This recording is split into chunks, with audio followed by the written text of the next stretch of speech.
ছেলে বিদেশ গেছে, উপার্জন করে একা পাঠাবে, সব বাপের নামে মায়ের নামে, তারা যা খুশি করবে, তারা সেখান থেকে বৌমাকে যা দেওয়া দিবে আর যা দেওয়া দেওয়ার না দিবে না। এভাবে আসলে ইসলাম মা বাবাকে এতটা অধিকার দেয় না যে সম্পদ সারা জীবন যা কামাই করবে সব বাপ মা যা ইচ্ছা তা করবে, জি না, এই সুযোগটা নেই।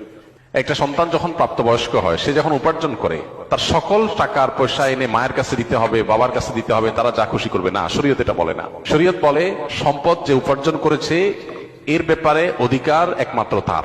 হ্যাঁ, উপার্জিত সম্পদ থেকে মার চলার জন্য, মার বেঁচে থাকার জন্য, সুস্থতার জন্য, চিকিৎসার জন্য যেটা প্রয়োজন সন্তান হিসাবে সাধ্য অনুযায়ী, মায়ের নিজের না থাকলে বা দেওয়ার মতো ব্যবস্থা না থাকলে অবশ্যই সন্তানকে সেটা বহন করতে হবে।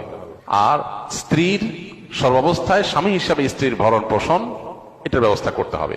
এর বাইরে উদ্বৃত্ত টাকা সেটা ছেলে কি মাকে উপহার হিসাবে অতিরিক্ত দিবে, না স্ত্রীকে দিবে, না কাকে কত দিবে, নাকি আদৌ কাউকে না দিয়ে নিজের অ্যাকাউন্টে রাখবে, এটা একান্ত তার ব্যাপার। এখানে শরীয়ত মা বাবাকে ইন্টারফেয়ার করার অধিকার দেয় নাই সেইভাবে যেভাবে আমাদের অনেক মা